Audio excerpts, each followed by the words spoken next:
Okay. Going I'll live. refresh the page. All right. We should be live. We're live, everyone. Please be live. Perfect. We're live.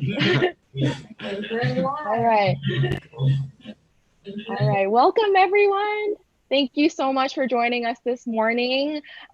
Welcome to our very first joint virtual panel between Myridian and Meta Nutrition. My name is Melanie Lynn, and I'm the founder of Myridian. Today, we are so excited to be joined by 3 different wellness experts. And our panel today will cover topics ranging from nutrition, integrative medicine, and workplace wellness. So thank you again for being here. And thank you so much to our experts for being here. And just a quick intro on me. Again, my name is Melanie and founder of Myridian. Myridian, we produce wellness devices that can be integrated in multiple settings. And now I will pass it over to my co-host from Meta Nutrition, who will introduce themselves briefly and let you know about the process of how today's panel will work. Hey, y'all. We are Meta Nutrition. We created a platform that tells you exactly what and how much to eat. And we're trying to give people the best nutritional advice through a smart diet generator. And Ranier here, he helps us out with all the advice. He gives us a lot of suggestions for how to improve the platform and just offer you all the best possible experience. You want to add something? Austin? That's about it on that end, but I'm Austin. I'm the co-founder and CBDO of Meta Nutrition. 9-year vegetarian, so it's a personal product to me. Near and dear to my heart. Yeah, there you go. All right. Perfect. So Melanie, if you had anything to add to that, then either we do that or we can jump straight into the first panel. Yeah, no, just basically the main structure is, again, we will have 3 of our experts. Each of them will present. And then after they present, we will open a Q&A. So feel free, as you're in the audience now, feel free to start popping questions in the chat as they're presenting. And with timing at the end of each presenter, we'll take some questions from you guys. Otherwise, we can start with our very first panelist. All right. Ranier? Awesome. Okay. Then Ranier, you want to take it from here? Yeah. Let me go ahead and pop in my cool PowerPoint slide here. Okay. So good morning, everybody. Thank you all for joining in. My name is Ranier Castillo. And today we wanted to just revolve around, since I'm the nutrition expert, by the way. So we wanted to basically revolve wellness around how everyone's dealing with stress, especially nowadays where COVID's happening. I thought it would be a great time to talk about mindful eating.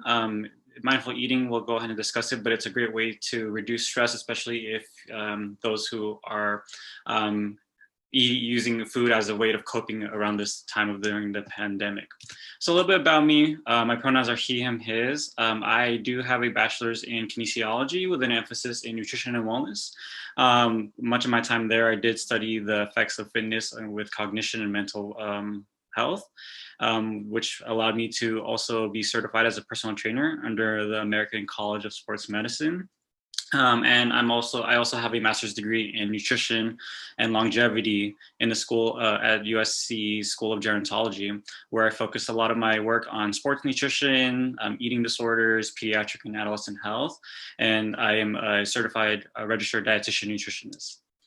So mindful eating is basically those who, if you are one of these folks here where you're a stress eater, you're either underweight or overweight, you're a busy worker, you're one of those like you need to eat on the go, or you can't eat on a table, you always have to get something wrapped, or driving.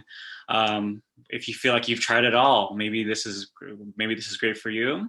Also, if you have some sort of eating disorder, some sort of poor body image, these are great techniques we use for folks with eating disorders when we counsel patients.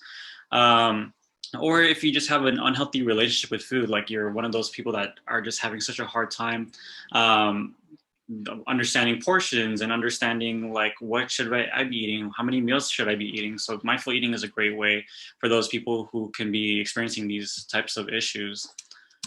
And so I'll show some of the scientific scientific evidence does show that mindful eating actually does work. So they are actually in a lot of studies. So this isn't just like a fad diet. This has actually been studied and it's proven pretty effective.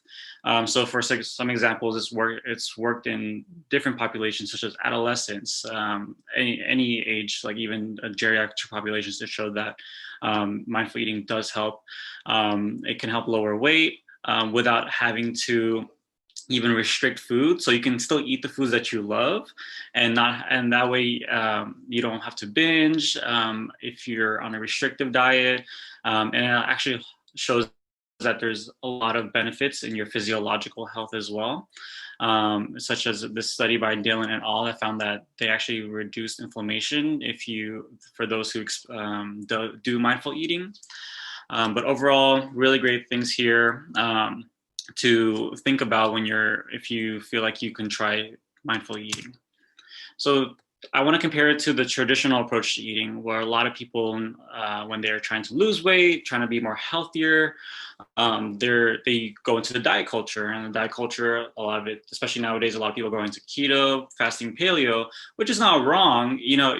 Sometimes it works for people, but for those who are struggling with restricting food, it could be very problematic. So it definitely depends on who you are. So it's just like if you ever tried keto, fasting, or even paleo, maybe you can even try this. But sometimes it doesn't work for everybody. What happens when you go into a diet with some people is that it makes you not ignore a lot of the senses you have when you're considered eating. I'm pretty sure everyone has experienced this, where they tell themselves, I can't eat this. I want this so bad, but I can't eat it until Saturday. I can't eat it until my fasting is done in 30 days. When that happens, once they do finally have the food, it can make them be more obsessive or eat too much of the food that they're supposed to restrict. So it can be very problematic for those kind of folks who have those issues. So versus a holistic approach here, the holistic approach shows of mindful eating is more of a whole entire experience versus just focusing on the nutrient and weight loss or anything that they're trying to specifically focus on. You're fully engaged. You're not judging anything. You have to be having an open-mindedness in order to fully appreciate mindful eating. You have to use all your 5 senses, and we'll get into that later.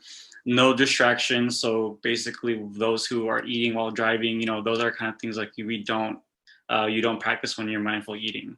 But overall, having this holistic approach allows you to listen to your body. And that allows you to listen to and understand, am I really hungry because I'm hungry, or am I hungry because I'm bored, or hungry because I'm stressed? It allows you to understand what you're actually really going through. And at the end of the day, it encourages you to have a healthy eating pattern and making sure that you are not skipping meals, or you're not performing any unhealthy behaviors. Luckily, a company such as Meta Nutrition, it's really great because, if you're having trouble with that, with having balanced and healthy meals, there's companies such as Meta Nutrition that are really helpful for that. And then, so let's talk about how this first works. There's some things before you even start mindful eating. I do want to let you guys know, this isn't day and night. It's like baby steps, basically. It's like any other diet. It's like you kind of have to ease your way into it. Otherwise, you're not going to get it, and you're just going to give up. But I always tell my clients here, anytime they want to start mindful eating, you always have to have an open mind. You can't have, I always tell them, there's no such thing as junk food. Just food is fine. You always have to, because it's all about how you interact with food. So you have to also remove all distractions. So folks who eat while they're watching TV, folks who do homework or doing some if they're working on office desk, that's not encouraged, as well as making sure that you use all your senses.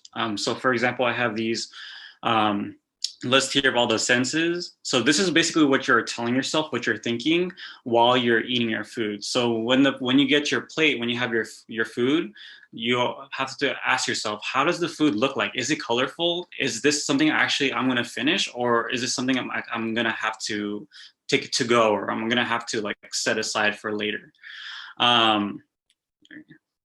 And so you also have to smell the food. Like, how does the food smell like? Does it smell good to you? Does it have any flavor? Does it have the aroma, any spices? You want to tell yourself like, okay, I can smell this, I can smell that. As well as tasting. Once you put it in your mouth, what does it taste like? What kind of salts or peppers or seasonings are you tasting?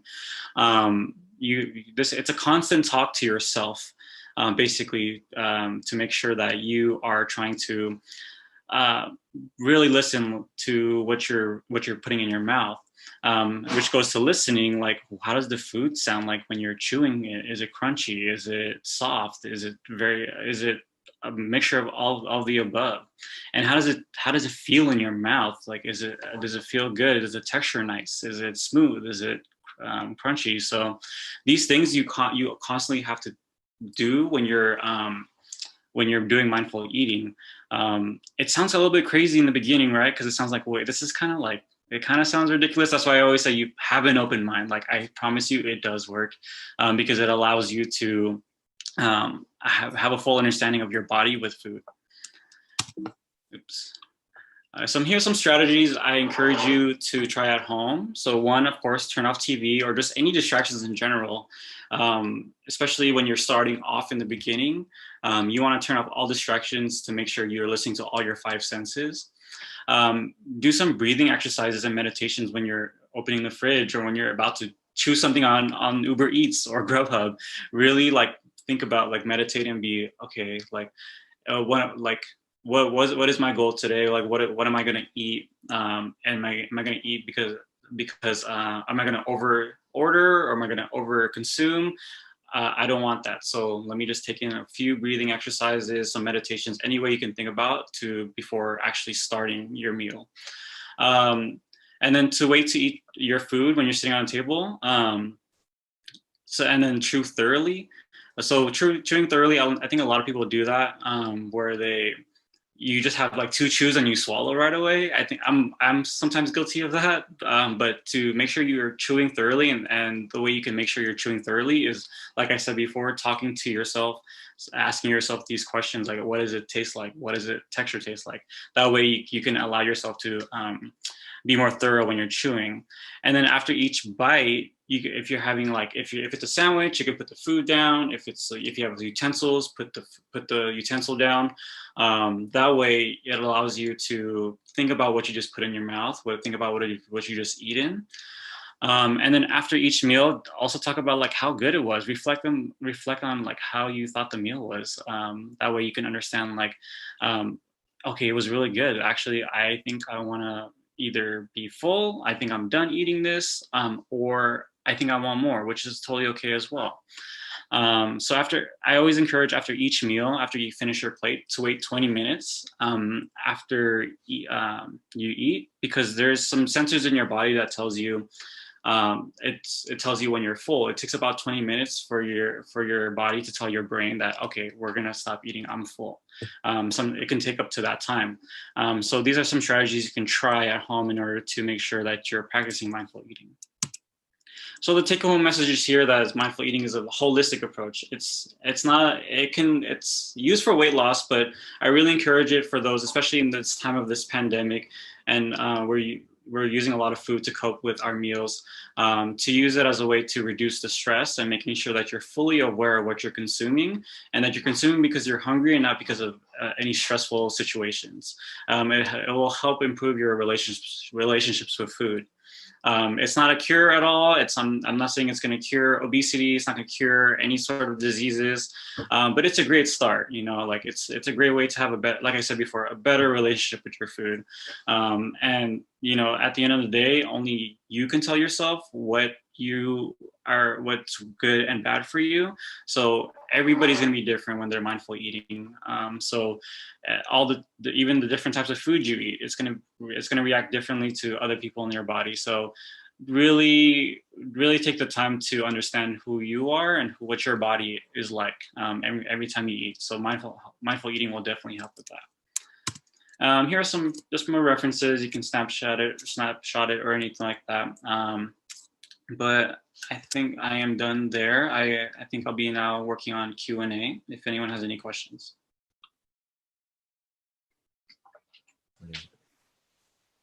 All right, let's see if somebody posts anything. Otherwise, we have a lot of questions for you, or at least I do. Okay.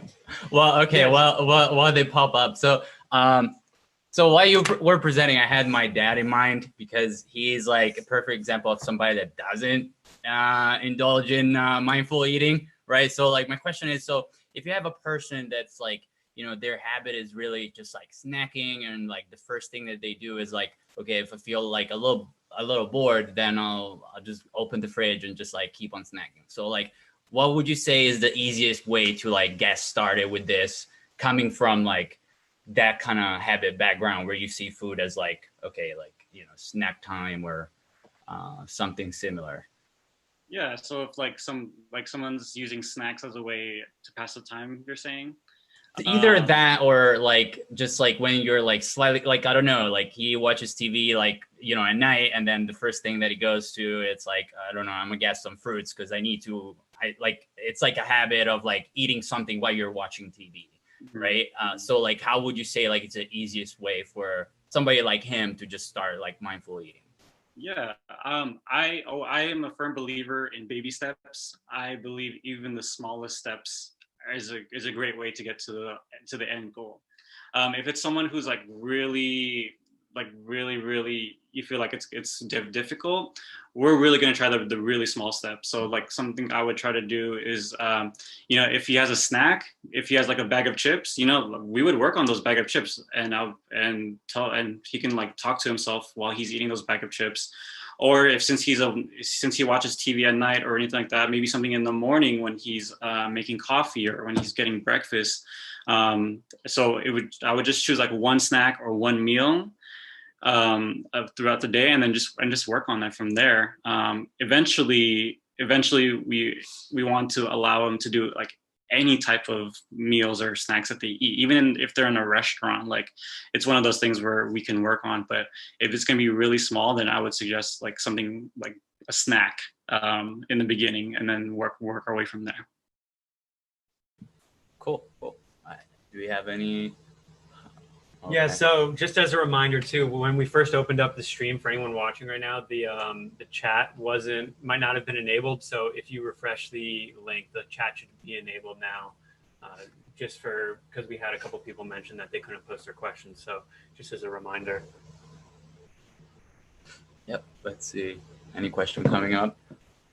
Not for now. So. Okay. Yeah. I have one more. Okay. So. Okay.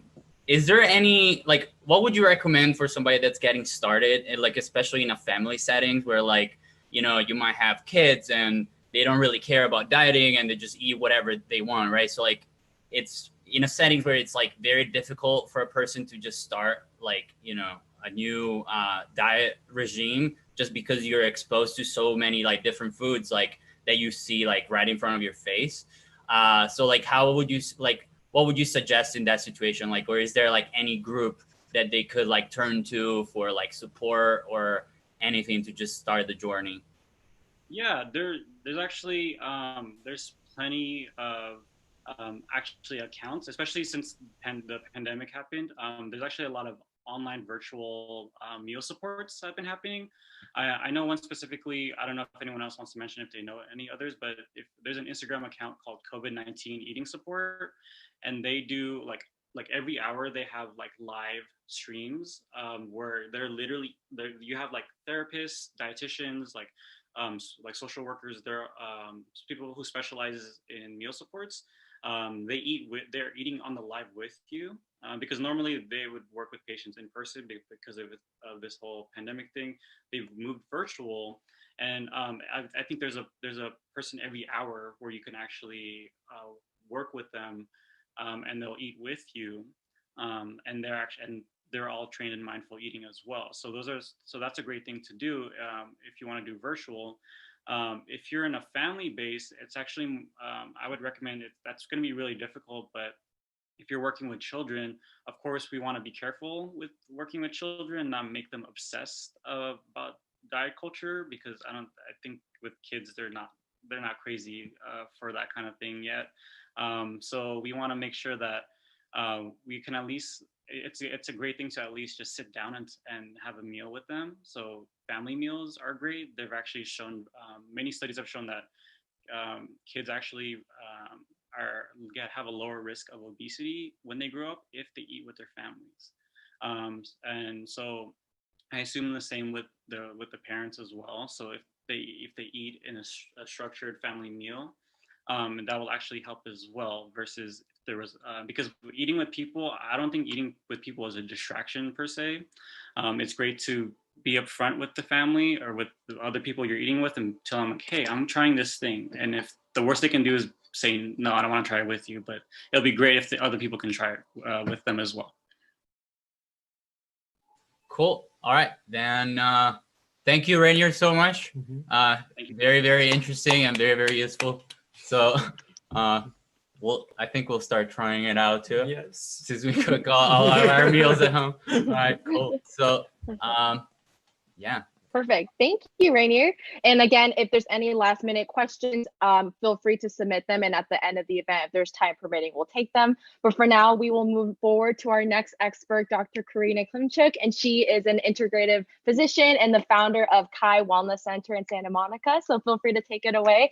Thank you for being here, Dr. Karina. Hi, thank you so much for having me. And thanks, Ranier, for kicking that off. That was a really, really great presentation, such an important topic. Yeah, that was great.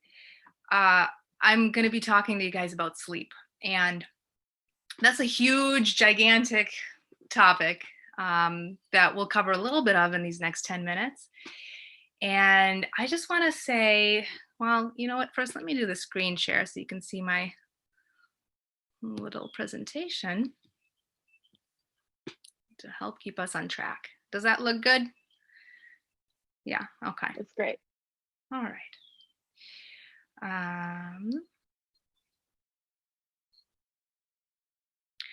So myself, I'm Dr. Karina Klimtchuk. I'm an integrative physician. I specialize, I'm a general practitioner, but I combine modalities. So functional medicine, Chinese medicine, and my background is in yoga therapy and psychology and Reiki. And I want to talk to you guys about the vital role of sleep in immune and mental health, because that's something I'm seeing a lot of problems with, especially now. Especially now, people are coming in complaining of insomnia. So I just want you to contemplate one little thing to start. Did you know that humans are the only living creatures who actually willfully deprive themselves of sleep? We have this amazing ability to override our body's natural rhythms, and other animals don't do that. They basically go with the sleep and wake cycles and the cycles of the sun.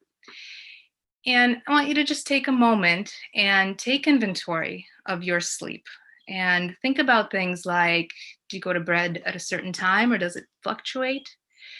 And do you fall asleep easily, wake up during the night? Do you wake up feeling rested? Do you have dreams? And just take a quick inventory, and also think about and acknowledge any beliefs that you have about sleep, how sleep should be, what you've come to know about sleep, and just bookmark it. I'm going to present a little bit of information about sleep, and then we'll get into what can be done to improve sleep quality. And while I'm presenting this, just, hold your questions, but think about how this affects you. And also, I want you to think about, what's the last time that you really prioritized your sleep or made that something that's really, really, really an important thing in your life. So moving into a little bit about what is sleep, what does it do for us? So circadian rhythm, you might have heard this term. This is basically the cycling of the body with the sun. We're awake when natural light is abundant, and then there's signaling and all kinds of chemical reactions that happen inside of us that allow us to enter sleep when the sun goes down. And circadian rhythm is actually very essential to our health. It underlays and regulates our physical, mental, and emotional body processes. And it's pretty foundational for emotional, physical, and mental health.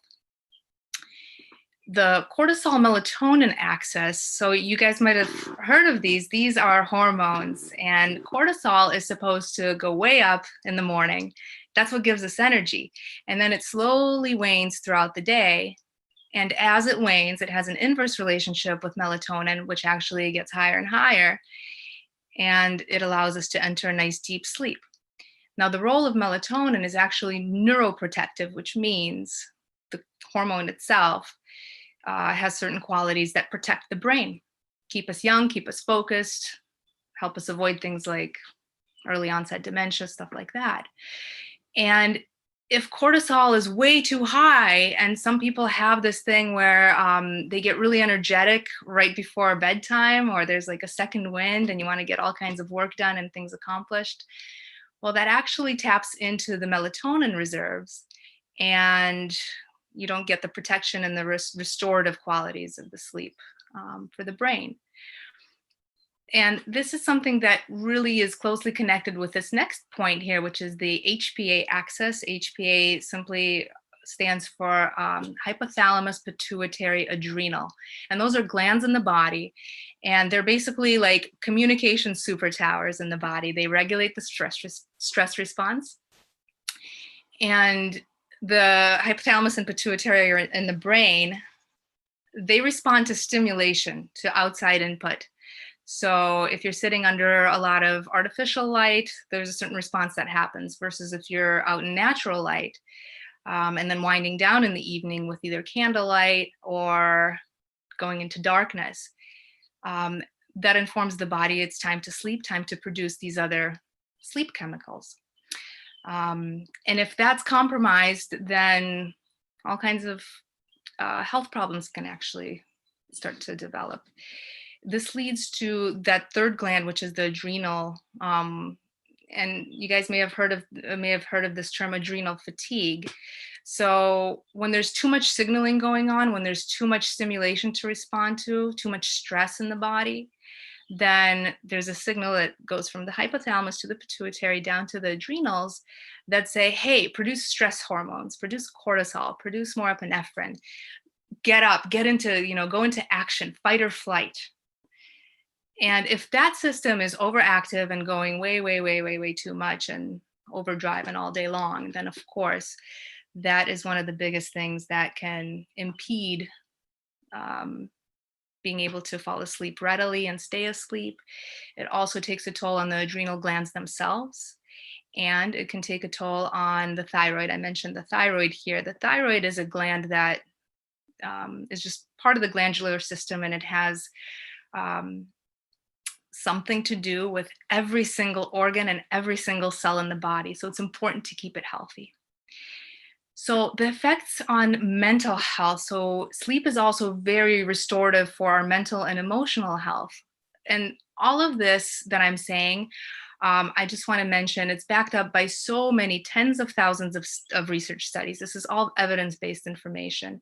You're welcome to quote me on this stuff and follow up about it afterwards as well. I'm happy to provide resources. There are quite a few. The thing that's kind of noted in the research and in clinical experience is that whenever somebody's sleep is low, their anxiety tends to be higher. And the inverse is also true. Somebody who struggles more with anxiety tends to have really difficult time sleeping, and especially getting that good quality deep sleep. Sleep also has an effect on depression. It's a little bit different. People who tend to be more depressed tend to sleep a lot more. And in part, that can be because the body's craving that repairing, restorative nighttime to help process the day, to just basically help protect the brain and to restore some of that mental and emotional resiliency. And the last point here, immune health. A lot of research studies also showing sleep's effects on the immune health. During the night, our bodies can produce healthy levels of cells called cytokines. And these guys have a huge role to play in fighting off infection and generally keeping our systems healthy. So that's another point on that. In Eastern, so that's kind of the Western medical portion. Eastern thought or Chinese medicine looks at sleep and pretty much everything in terms of the yin and yang cycles. And what's important to know about these is that they need to be kept harmonized and in balance. So yang time is daytime. Everything is going on, it's bright, it's sunny, there's activity. And yin time is nighttime. And there's this sort of harmonic rhythm that they keep each other in balance with.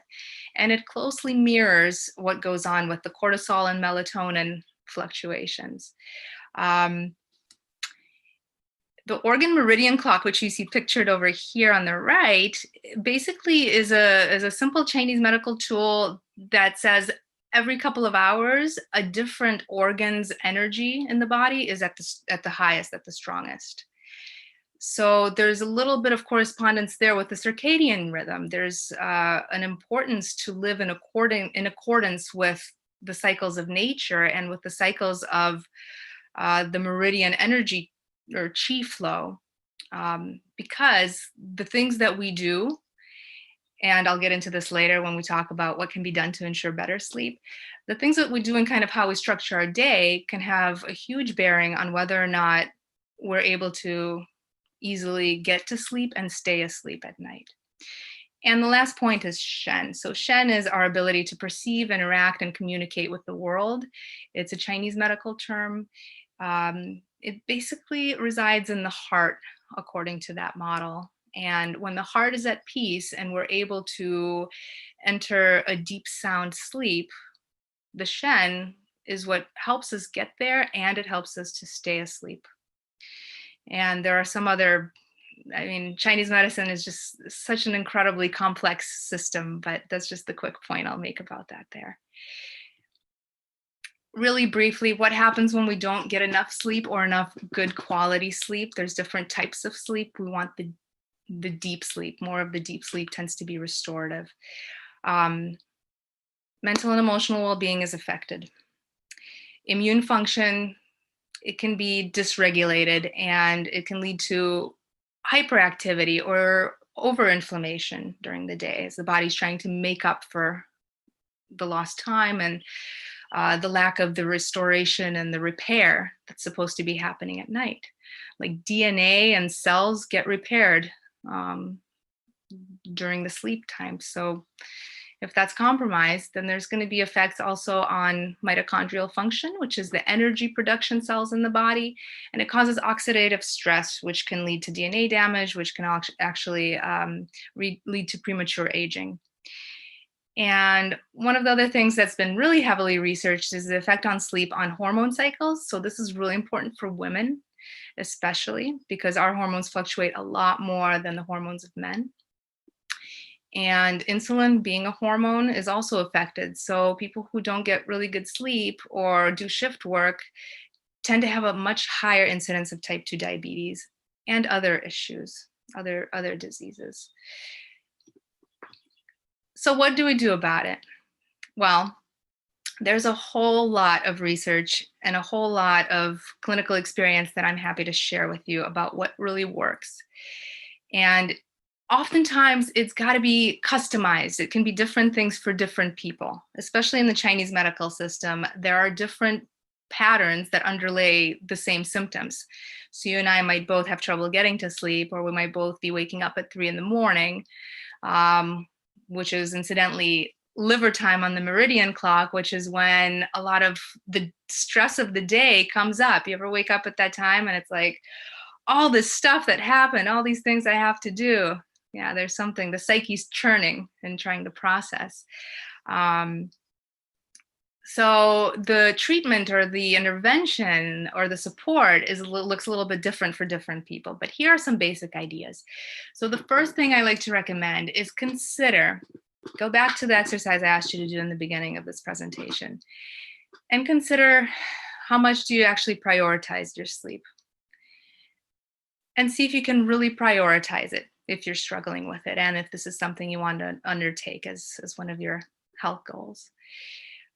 Really make a promise and a commitment to yourself to make this time in the day for it, because it's a form of self-care, and a form of self-care is self-love, and that's essential for health on all levels: mental, emotional, physical, spiritual. To help regulate the circadian rhythm, consider spending as much time as you can around natural light in the middle of the day, and winding down in the evening. Get a pair of blue blocker glasses. Now, this is something that's such a common issue. Looking at screens, looking at devices, is backlit with blue light. Yes, these things actually do work. They actually block the blue light to a significant extent, such that the brain registers, oh, it's nighttime. The blue light stimulates the middle of the day. It shouldn't be the middle of the day at 10 p.m. So you want to get your brain rhythms to understand that it's nighttime, so that the melatonin production can increase, cortisol levels can drop, and you can enter sleep easier and stay asleep longer and go into a deeper sleep. And part of that requires establishing a wind down routine. So allow yourself maybe a couple of hours before bed. And, part of that could maybe be like a consistent bedtime at night. Chinese medicine recommends no later than 11 p.m. based on the Myridian clock. And allow those last few hours to be dedicated to winding down, which means maybe some light stretching, maybe like a nice bath with candles and lavender oils or something like that. Some light reading, light exercise like yoga, qigong, and actually biofeedback therapy I haven't mentioned here, just because these things have been so well researched to show that they have a really positive effect on sleep. The sleeping environment is incredibly important.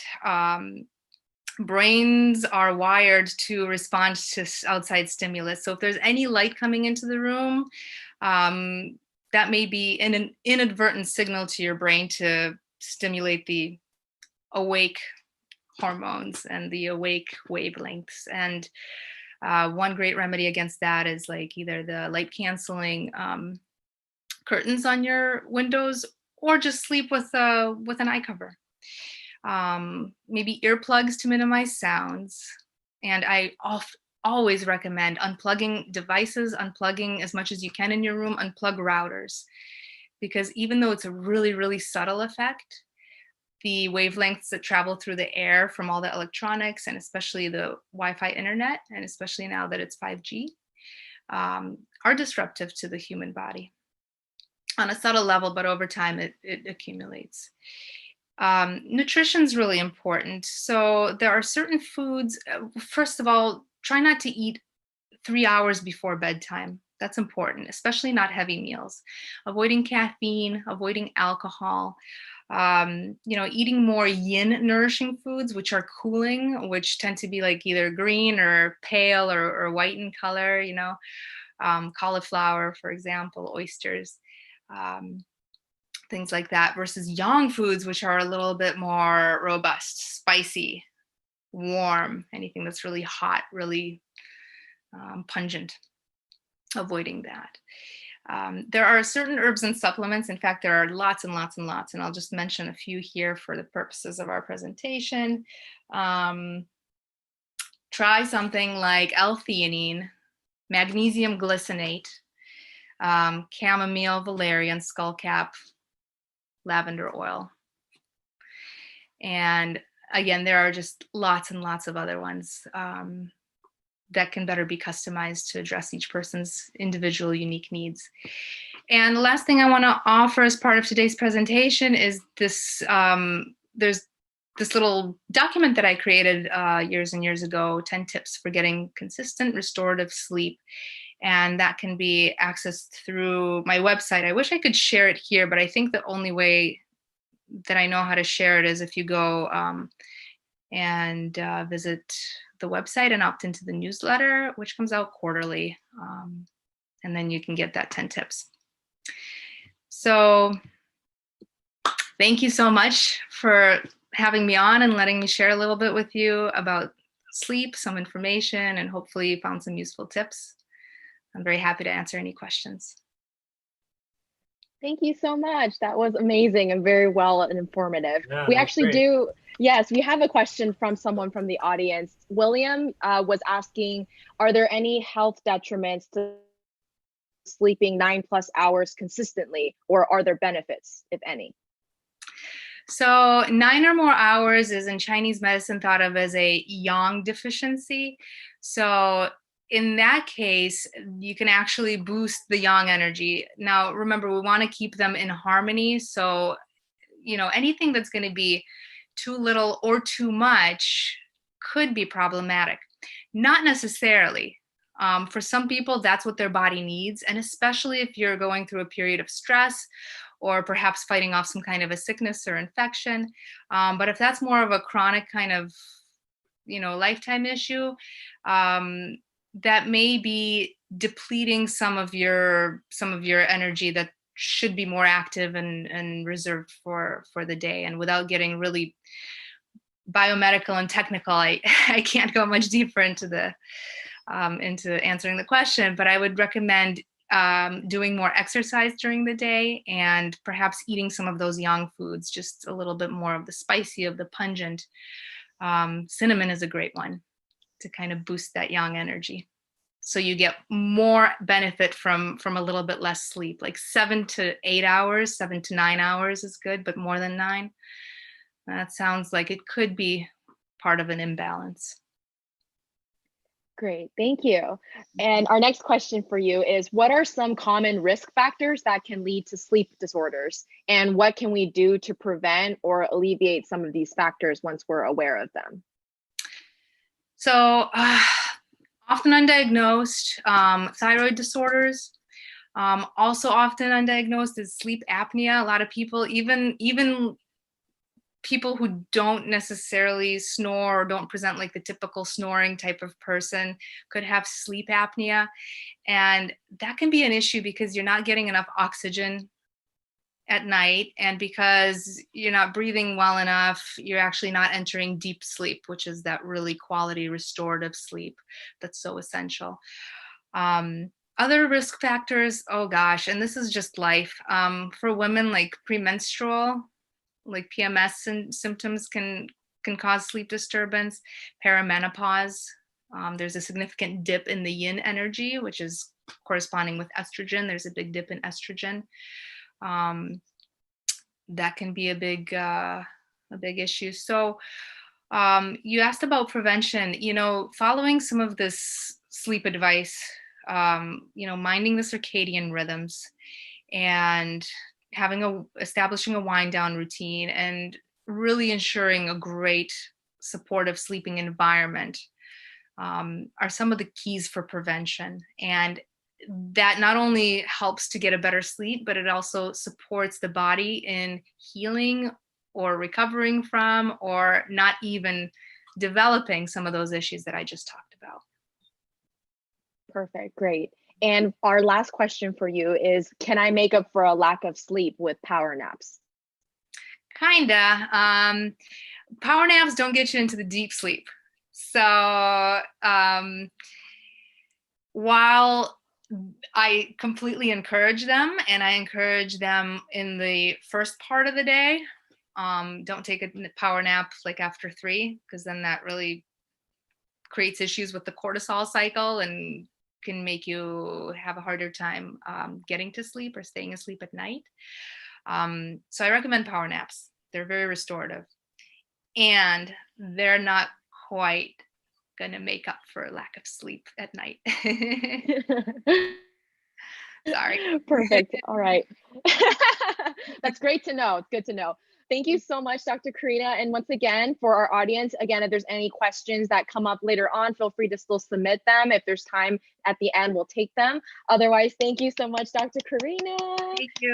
Thank you. You're so welcome. Thank you. Perfect. And then now we will transition. If you could go ahead and stop your share. Perfect. And now I'll be introducing Stephanie Erazo, who is one of Meridian's proud corporate wellness partners, and she is the founder of Prana Wellness. So let's welcome Stephanie, our corporate wellness expert. Thank you for being here. Oh, you're still muted, Steph.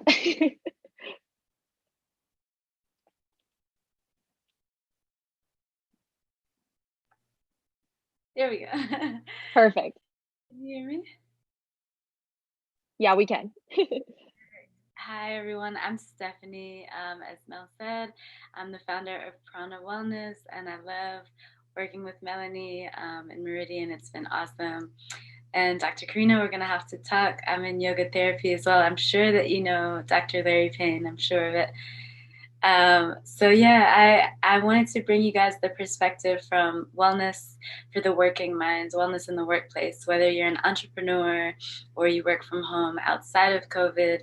Wellness in the workplace is really, really important. And I learned this firsthand as a producer at CNN for 7 years. I was in the workplace, but you may guess that it was somewhat of a chaotic, stressful workplace. So I really learned to take wellness to heart and prioritize that in my daily life. I've always been a champion of wellness and into fitness, but I think it really put it into perspective after I had a panic attack at work and I didn't know at all what was going on with my body. It was just sort of like a stressful freak out moment that had never happened to me before. I thought I was having a stroke and I didn't know what to do. And the doctor tested me for all these things. And then at the end was just like, you're just stressed out. I was like, wow. So it was definitely a wake up for me. After I left news, 3 days later, actually, I studied in Rishikesh, India, which is the birthplace of yoga. It was really important to me to go and study Eastern and just the source of yoga. So I spent time studying there. I'm now currently enrolled in yoga therapy school. So I do believe in wellness as a cure, and I really believe that people can heal their own bodies if you're equipped with the knowledge and education to know how to do so. So with Prana Wellness, we go into workplaces and we do yoga, meditation, and breath work for the working mind and teach people how to be well in a corporate mindset and how yoga, meditation, and breathwork practices will help you get through your day, be more productive and more energized, and achieve your goals within the workspace. And also in your personal life, I really believe meditation itself, literally, scientifically, actually opens up a new realm of creativity. It creates more stress.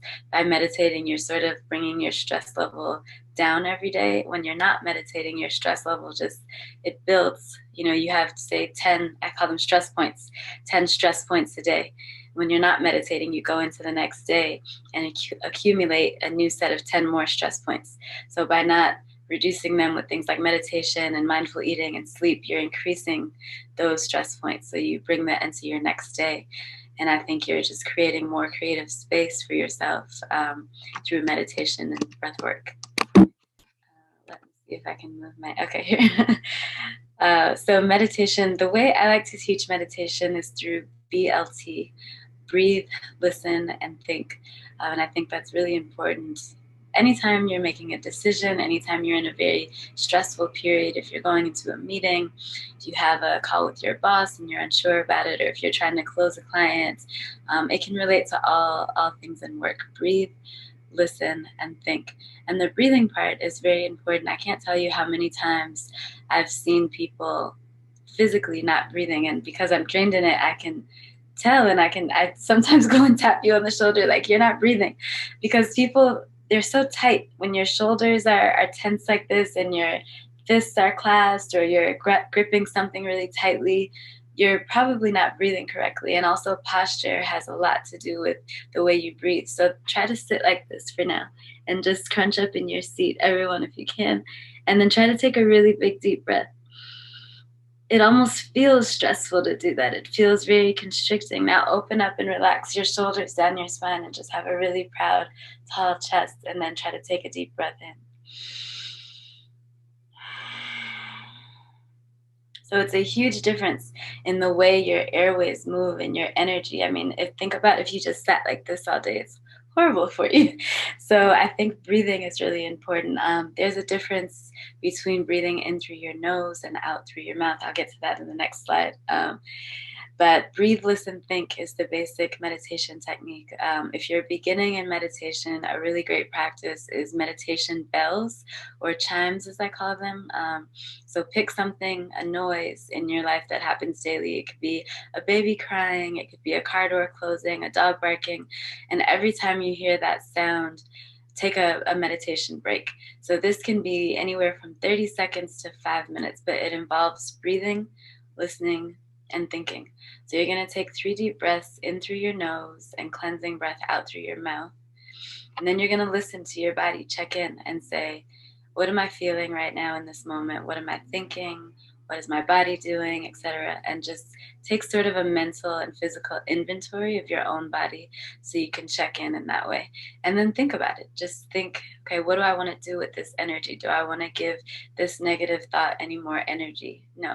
Do I want to continue to be productive in my day? Yes.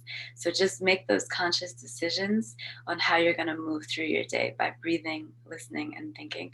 And it really helps, especially if you're just beginning, or if you're one of those people like many that say, I don't have time to meditate 30 minutes a day. I don't have time.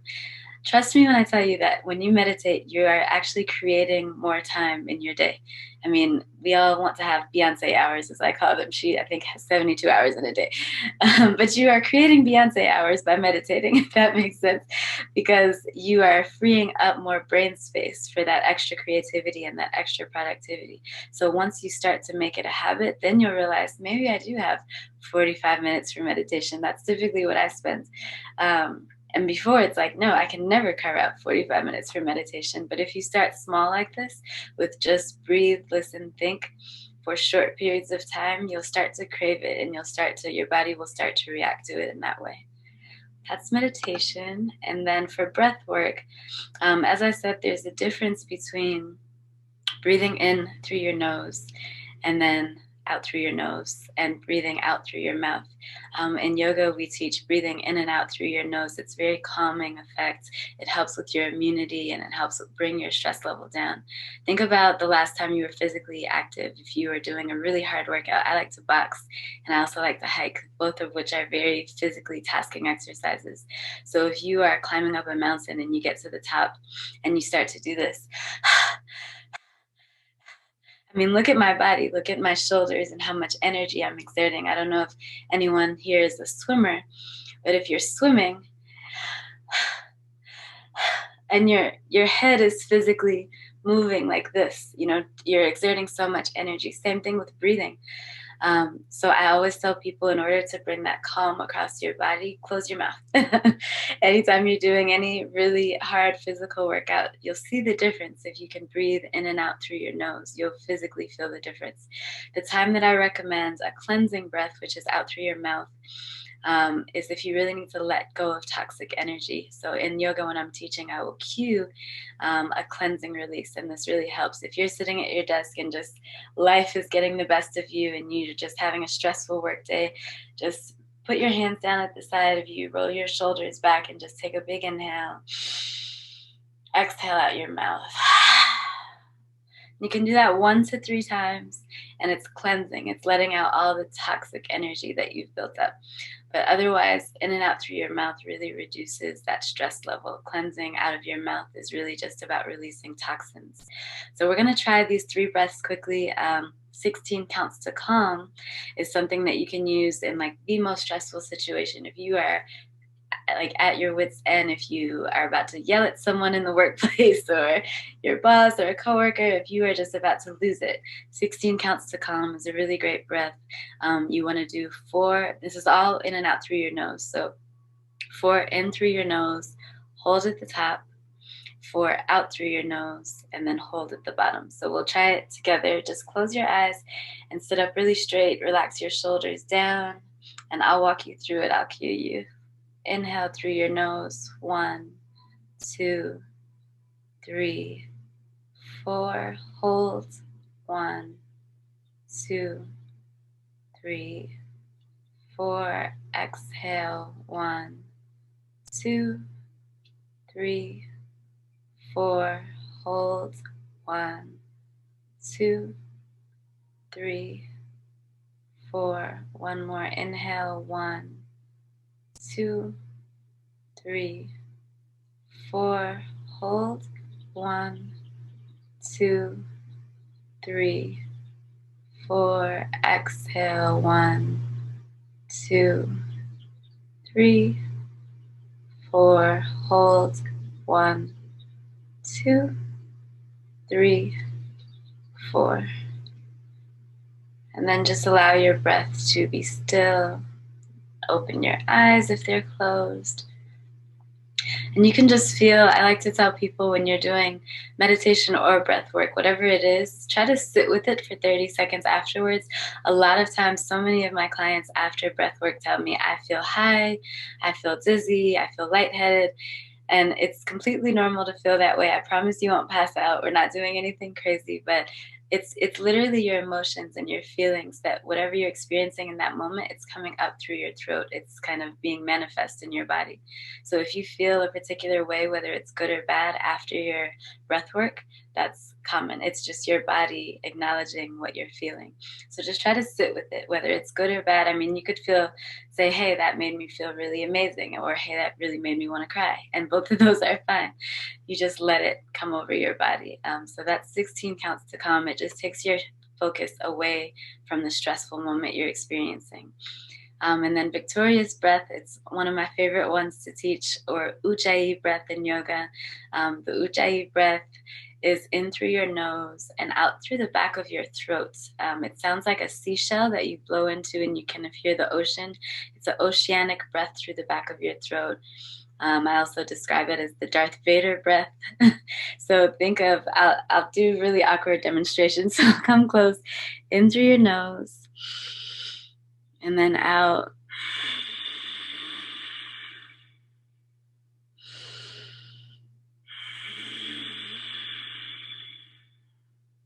So you're forcing that energy, that breath out through the back of your throat.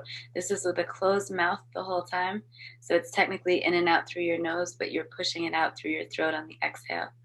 So victorious breath really helps with anger. It helps with greed. It helps with any unwanted desires. It can control your appetite at times if you practice it regularly. But it's a really great breath. It helped me a lot with road rage in LA traffic. I have to tell you, it helps with that. So we'll do that a few times together. Just take a deep breath in through your nose. Exhale, back of your throat. Inhale in. Exhale, back of your throat. One more inhale.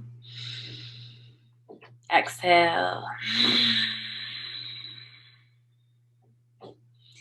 And then just find that release. Find how it kind of tickles the back of your throat and it makes you feel sort of just calm. I always love that breath. It brings just a calm energy about your entire body. And then the last one I mentioned at the beginning, just the cleansing breath is always out through your mouth. You're releasing any toxic energy, anything that no longer serves you in that moment. It could be a bad habit or just some negative energy, self-doubt that you'd like to release. Just take an inhale through your nose and then exhale out of your mouth. Now, in all these breaths, you want to maintain your shoulders relaxed and down. I see a lot of people always and fill up like this. You don't want to do that. You want to really relax your shoulders like they're melting down your spine. Someone's pulling them down. So we'll take a few together. Inhale through your nose. Open mouth, exhale. And one point I want to make as well, most people breathe the wrong way. Most people breathe in and suck their stomach in. You want to breathe, and even if you need to put your hand on your belly, breathe and inhale into your palms. So take a big inhale, expand your belly. And then exhale, open mouth, send your navel to spine. So you feel the difference when you're sending your navel to spine on the exhale. This is really cleansing, and most people don't do that. It's actually counterintuitive to breathe that way, but that is the proper way to breathe, and it really helps your immune system, your digestive system. So take a big inhale in, expand your belly. Open mouth, navel to spine. And just practice that every day. Practice these 3 breaths, but really make them a habit. Once you make them a habit, you'll see the difference. You'll see difference in your posture, in the way you eat, even in the way you maintain and deal with your stress. These are really good for workplace balance. And then finally, yoga. Ranier and Dr. Karina touched a lot on both of these. Healing energy. I really believe that you can cultivate your own healing energy. So my business is called Prana Wellness. Prana is Sanskrit for life force and breath and energy.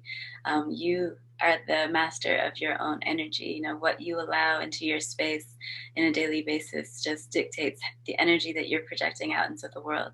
So you can have a healing energy, or you can have an energy that will physically make you sick. As Dr. Karina was saying, you can, make yourself sick if you don't have good habits, mindful habits, good nutrition, good sleep. You can make yourself sick. So just being conscious of the healing energy that your body possesses, I believe, is a part of yoga. When people teach yoga, they think, oh, it's just downward dog and warrior two, but it's so much more than that. It's these 3 things: healing energy, mindful eating, and intentional movement. They all really encompass the art of yoga. And Ranier touched on mindful eating. I think that's really important in a good yoga practice. And it doesn't mean you have to be a vegan or a vegetarian. I am not, actually.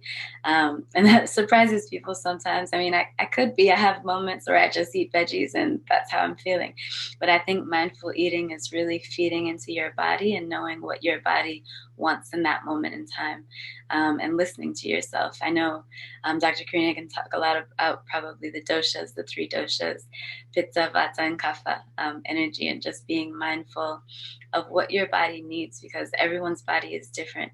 For me, I'm actually tri-dosha, and at night it's not good for me to have cold things at night. But just studying more about what your body needs, what fuels you personally, because I don't think that's the same for everyone. It's really dictated by your environment, your physical and mental history, things like that. So just doing a little more in-depth research in yoga, swasthya, self-study, it really helps with mindful eating. And then intentional movement. Obviously, yoga is all about movement on the surface, the asanas, the poses. So being really intentional. If you are sitting at work for 9 days, they say sitting is the new cigarette. And I really believe that. If you are just, first of all, because your hips are getting tight. And as humans, we hold quite a bit of stress in our hips unknowingly. Most people think that the stress is here. And it is. Probably shoulders and hips are the most common areas. But no one pays attention to hips. So really doing hip opening stretches, putting your feet together, knees apart, maybe pressing down, opening up.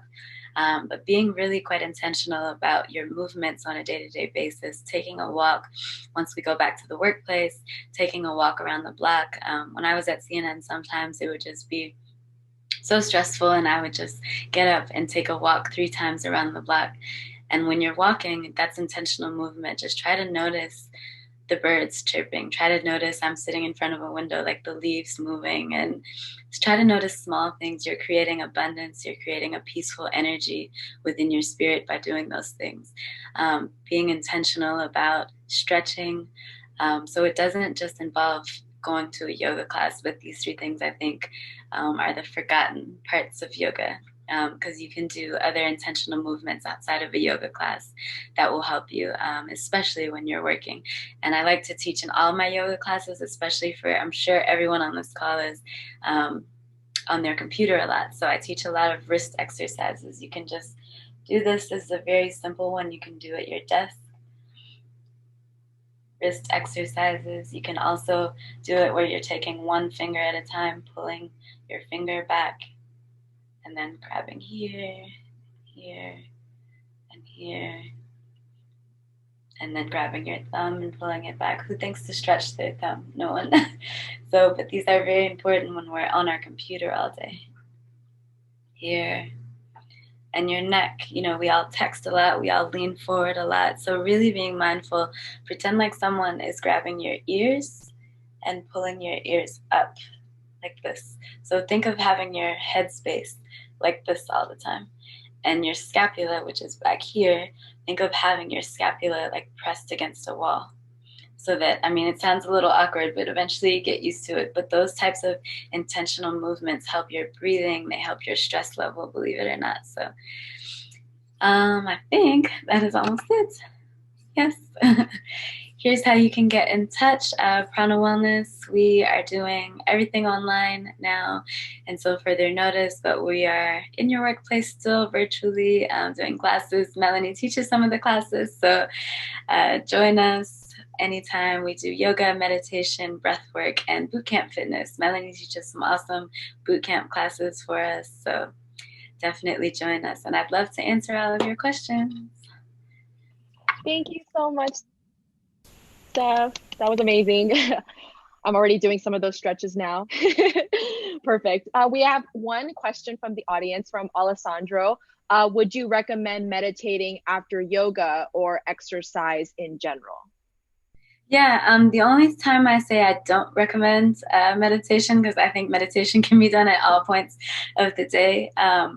I don't recommend it right before sleep, and other people may disagree with me. I think there's specific sleep meditations that you can do. I actually have the Calm app on my phone, and they have sleep stories, which are absolutely amazing.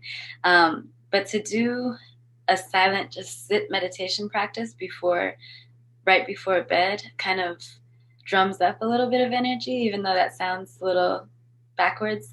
It creates more creative space. So I wouldn't recommend it right before bed. What I say around the times is do it usually around the same times every day. So I do mine as soon as I wake up in the morning, but it's important to do it after you've sort of brushed your teeth and washed your face and wake up. Don't just roll out of bed and just say, okay, I'm going to meditate, because your eyes are probably still closed. You're not fully alert yet, and you want to be alert during your meditations. And then I do a second meditation as my afternoon pick-me-up, like an afternoon coffee. So instead of drinking coffee, I meditate. I think coffee's awful for you, and I think everyone will agree. But instead of that, in order to energize me, I do like a midday meditation, so around 4 p.m. So it's not too late into the day where it's going to stimulate me, but it's kind of like okay, I need a little more energy to finish out my day. So there's no bad time after working out. It's great. I do it after my yoga class all the time. That's fine. I think it's a great way to calm down from a very physical workout, so that's fine. I just wouldn't do it super close to bedtime unless you're practicing something like yoga nidra, which I love to teach. Yoga nidra literally means yogic sleep, and it is for yogic sleep. It's a state of deep relaxation. So unless you're practicing something like that, I wouldn't do it right before bed. Great, thank you so much. And our last question, for the sake of time, is what are the benefits of prioritizing wellness in the workplace? And based on your experience, what are trends or issues that you've personally seen from lack of wellness in the workplace? Sure. Well, I'll answer the second one first. I think some trends with lack of wellness in the workplace is just people needing to take personal leave. I've had friends of mine had to take personal leave from their work because they were just so stressed out. And I think we shouldn't even get to that point. I think all of the things we talked about today are totally preventative. I don't think that many workplaces do a good enough job of being mindful of their employees' well-being and offering things on site. So that's why I wanted to create my business to offer things literally physically on site, where people don't have to worry about going to the gym afterwards or making it a habit at home, because we know that that's hard. I mean, it's great and everyone should do that as well, but it's harder. It's easier said than done. So a lot of things that I'm seeing just from trying to pitch new clients is that teams will say, oh, we have health risk assessments, we take blood pressure, and we offer like free Starbucks if you do XYZ steps, or they'll do gift cards, or they'll have like a health fair, and that is all great, but it's not helping them actually do things. It's not helping them get better sleep and learn how to meditate and move through yoga poses. So I want to physically do something and encourage people to have something on site that's more accessible, rather than offering these empty incentives, in my opinion, because I think that's where a lot of companies go wrong. I think there's a common trend now with people to just, it's like the hustle mindset, and everyone thinks, oh, if I pull an all-nighter, then I'm like really in the hustle, and I'm like showing myself that I'm great at my job. And it's a horrible mentality to have, that burnout mentality, you know, and that's a really big trend, that burnout is cool, and it's not. Burnout is the opposite of cool. You don't ever want to be burnt out, because you can't pour from an empty cup. If you're empty, you're not going to show up the next day in your workplace sharp, you know, and ready to go. So, and go back to the first question quickly. Oh, yes. Just so now that you've talked about lack of wellness, what are the benefits of wellness in the workplace? Well, yeah, just I think everything we went over, I think the most important things, it increases your productivity, it increases your creativity. On the corporate side, for HR people and benefits, it can increase their employee retention, because, I mean, you can save so much money by not having sick employees. I think it's $3,000 a year per employee that you'll save by not having sick employees. They're taking less sick days, they're getting less prescriptions, less doctor's appointments, because they're feeling mentally and physically better. And mentally and physically are really tied together. You have to mind both. You know, one can really affect the other. So the employer, I think it's on them to encourage that, because if you as an employer are not creating an environment where your employee feels like, oh, I can take a 30-minute yoga break, or I can sit here and meditate at my desk, then they're going to feel guilty. And it's that burnout mentality again, like, I have to keep going, you know? So employers have to really facilitate that for their employees. And I think it's really important. It can lower healthcare costs and increase retention for employers as well. Beautiful. Thank you so much. And that concludes our first ever panel. Thank you so much again for our 3 panelists and experts for joining us today. Again, we will be sending out this link, as well as this video, and this entire panel will be live to both Myridian's YouTube channel as well as Meta Nutrition's channel.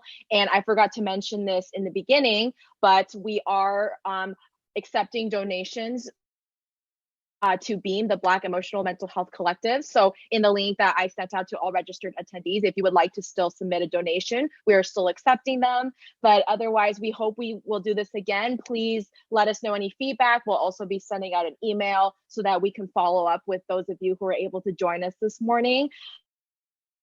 But otherwise, thank you so much. Meta Nutrition, do you have anything else to add before we conclude our first panel? Yeah, if you guys can, if you guys want to see the live later, we'll be posting it on our social media pages. And you can also find it back on our YouTube channel or on Meridian's pages. And yeah, like, thank you for being with us. It was great. It was really fun. And thank you to all of our panelists. You guys did such an amazing job. We learned so much today. It was great. Yeah. Perfect. So, thank you all. Yes, and please feel free to share this link with friends and family who couldn't make it today. We hope we can continue to bring resources and panelists like this in the future. So thank you all again. Thank you so much. all right. Thank you, everyone. All right. Have a great weekend, everyone. Likewise.